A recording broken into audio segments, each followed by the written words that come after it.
The first time that I ever saw porn, I was 13 years old. And I was actually in class next to one of my friends, and we were on the computers in this class. And he told me to go onto Google and to search up Kayla Collins clean.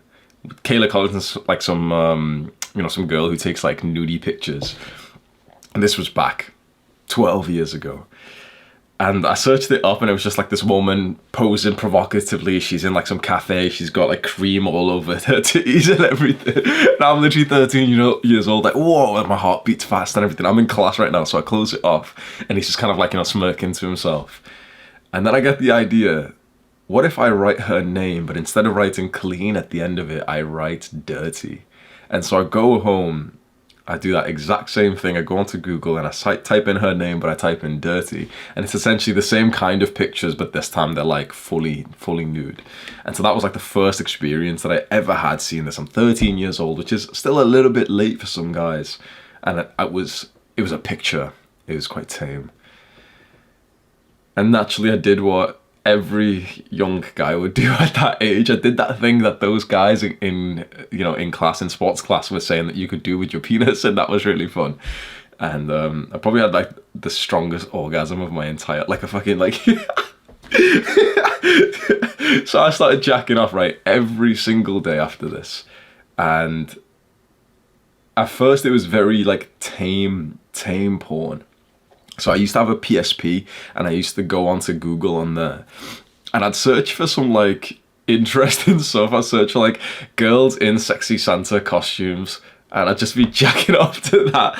And then eventually, there was a big jump, right? I went from that, and I swear to God, I went from that, and I ended up finding the glory hole niche of like, which is like a really dirty niche of like people will be in a bathroom and then they'll just cut a hole there so like some big dick can like come through the side, and some girl will be like doing shit to that. So I went through like a big jump, but then I kind of like gravitated back from that, and then went through a lot of the normal progression of like, then I'm watching lesbian porn and stuff, or I'm watching like, mostly it was like pictures at first for a long time, then it was like tame videos, then it was like kind of normal videos, then it levels up, and before you know it, it's 3 times before I've even gotten out of bed.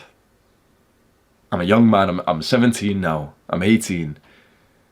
I'm waking up, I'm not getting out of bed, I'm not doing anything productive, I'm not like, rushing to go fulfill my mission or my purpose, or to achieve some goals, or to help my family, or to build myself. I'm waking up, and the first thing that I'm doing is grabbing my phone and going onto Pornhub and jacking off. Finishing, lying around, scrolling through Reddit and stuff, and then doing it again. And then again. I still remember the first time that I jacked off 3 times, like in one go. It must have taken me like hours to, like you finish and then you wait a little bit and everything. I remember how like fucking dirty and sweaty that I felt afterwards. It's like it's this shame that, when I went downstairs to make breakfast or something, my family's there, you just feel like a goblin, like you feel like this fucking like gremlin. It's with shame that they control you and make you weak. And so it was around this time that NoFap started to come about online. Like, people openly started to speak like this, as I am to you today. It was around this time when I was 17, 18 years old, that for the first time in my life, I actually started to see a lot of people start opening up about their porn addiction, about getting onto NoFap and everything. And so I got onto NoFap in 2015, something like that. And it really did change my life forever. I struggled heavily, right? So exactly what happened was, I'm watching all these videos online, and they're saying about NoFap and all these benefits, and girls will smell the retention on you and all this, right? And it sounds awesome. And the truth is, like, I knew that I needed it. And I think most guys actually know this. Most guys know that they need this shit. So, okay, I'm on NoFap, age 18. I'm on NoFap. I'm going to do NoFap. I'm going to get to 90 days, and then I'm probably just not going to fap again because it's for losers. 24 hours later, I'm fapping.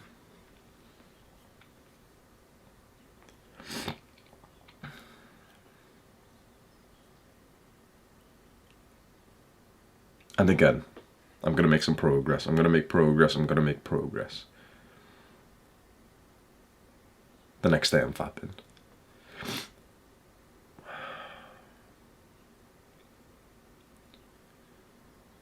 Being stuck in this cycle where you have no control over your sexual impulses, what it does to a man is horrible.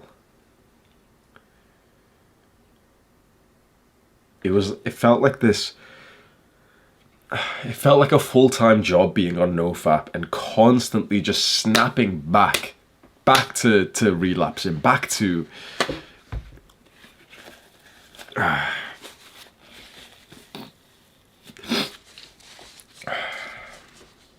back to failure, back to struggle.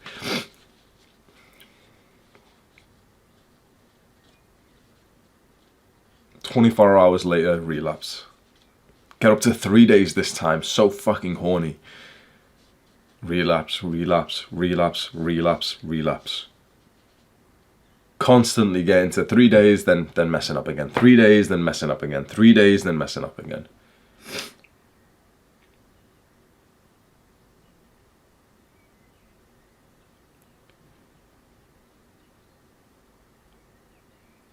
And that's when I started to realize the truth of this, and that's when I started to realize how to actually do NoFap properly and how to go about your porn addiction.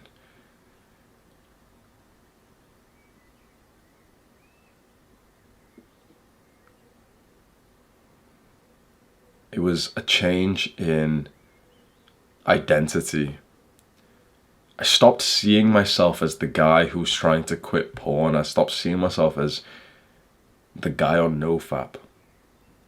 And I started instead to just see myself, it sounds cringe as fuck, but I was 18, to see myself as the alpha male who fucks the girls instead of the beta male who just jacks off his dick.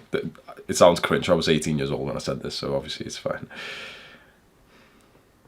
I started to just see myself in that way. Like I used to almost like daydream about, okay, I am this guy now. I'm this guy. I'm the alpha male now. I'm the alpha male. I'm not some beta male who like, you know, some little monkey who has to jack his dick off instead of getting the girl. I get the girl. I get the girl. And almost instantly, I'm now getting up to day 7, day 8, day 9, day 10. Then suddenly it starts getting weeks and weeks and weeks, and pretty much I'm just not watching porn or fapping anymore. And the only time that I was actually like ejaculating was when I was actually having sex. So suddenly it's like, okay, that's probably the best case scenario.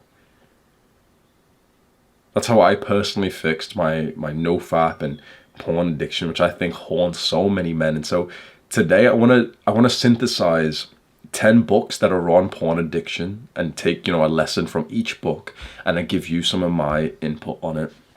The first book is The Porn Circuit by Sam Alibrando. And one tip that he says is important is to seek professional help, to get therapy and counseling. This is quite a well-known book on this space. I don't like this advice. Honestly, I don't personally like this advice.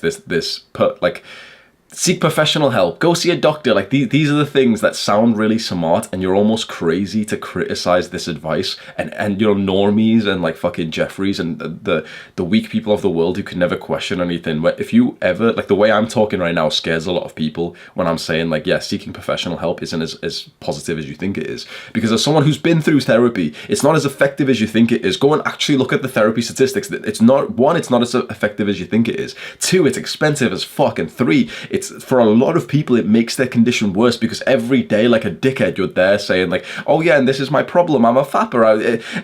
You know, my name's Hamza and I'm an alcoholic. That's not good for you to talk about your problem. If talking about your problems, then, you know, like feminine women who talk about their problems and like to complain and stuff, all their problems would be solved if talking about them was helpful. Right? If talking about your problems was helpful, a lot of people's problems would be solved, but it's not that simple. And you can follow some psychological framework that was made in some university, but still, there's way more effective ways to go through it, in my opinion. And I'm a big advocate of self-improvement and not of like professional help when it comes to therapy and counseling.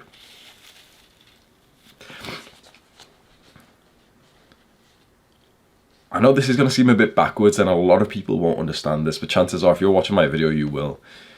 I think sometimes you need to endure the pain. Sometimes you can't just hope for this easy way out thinking, yeah, I'll just go take some medication. Yeah, I'll just go to therapy. Yeah, I'll just go to see a doctor. Sometimes you need to, Winston Churchill says this, if you find yourself going through hell, keep going. The second book is The Porn Trap by Wendy and Larry Maltz. And they've said to set clear boundaries about how you'd use the internet and technology. And this is actually relevant to me. So when I was trying to first get onto NoFap and stop watching porn, and I kept on relapsing every day, 22 days or something. The big mistake that I made, which you might be making, right? I changed nothing apart from like the goal of wanting to not to fap, right? I changed nothing else. I just thought to myself, yeah, I'm on NoFap now. Yeah. Okay, so I'm not going to fap anymore, yeah? I'm not going to watch porn anymore, right? But I didn't change anything else. So guess at what time I kept on relapsing? First thing in the morning, because I didn't change my habits. I'd grab my my phone straight, and I'm not gonna watch porn. I'm just gonna scroll down Reddit, and usually there's porn in there. But I'm not gonna watch it. I'm literally in the environment where I fap. I'm using like the device that I use, the internet, social media platform and everything. I'm just scrolling, and there's the first post. Like I just click on it randomly, like without even thinking about it. You click on it. Okay, there's a pair of titties. Now I'm horny. I didn't actually set boundaries for a while. I struggled like this. I just kept on relapsing, and it took me a while to realize this.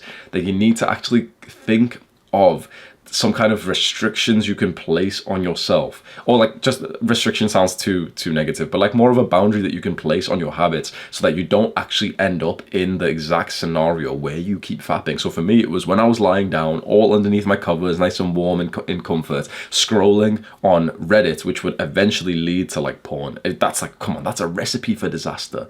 It didn't occur to me that I needed to set some kind of boundary to think, yeah, that's fucking stupid to keep doing this habit if I'm going to keep on, if I'm going to stay on NoFap. You need to figure out right now, what is some kind of boundary that you can place on your devices on the internet? Because think about it, you only have a porn addiction because of the internet, right? You only have one because of that. It's very unlikely that you're going through like your dad's old magazines right now. It's very unlikely that you're actually going to the store to buy some VHS tapes, right? So it's literally, your porn addiction is literally coming from like one or two devices, your computer or your phone, right? So we need to set some kind of boundaries for that. Now, a lot of people recommend to get porn blockers and to get the website blockers, and for some people that seems to work to a nice level. I'd never liked that idea because I had downloaded, I followed the craze. I download the porn blocker. Oh, you can't go to Pornhub.com. Oh wow, it's blocked me from going to Pornhub.com. Oh man, if there was only 100 million other porn sites that I could go to. Oh, it's blocked all of the porn sites. Oh man, if there was only 20 different social media sites that I could go to that has porn. I don't think blocking it and stopping yourself from being able to go there is, like, in this kind of way, it's kind of like just putting a blindfold over your eye. I think the better way is for you to like set a psychological boundary, not some kind of technological one. Because sweet, we should use technology to make our life easy. Okay, sweet. But I think a lot more power comes in the psychological boundary that you can place on yourself. And you say these words to yourself like, I'm not going to go on this app anymore. I don't need this app, which, TikTok, which is where I end up fapping.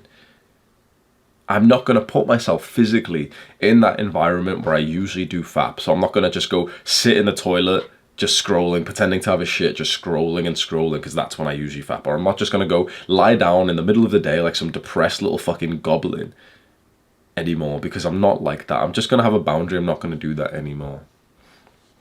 Your Brain on Porn by Gary Wilson is a really famous book, and this is one that a lot of people speak about. And he talks about finding healthier ways to cope.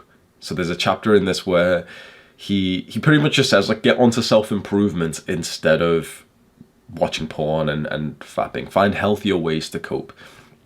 I don't really like the word cope because it means that, we're it's something to cope with. It's something that we're struggling with. It's something that we need. There's a lack when we're not watching porn. There's a lack when we're not fapping or something, which I don't like that thinking. And so I think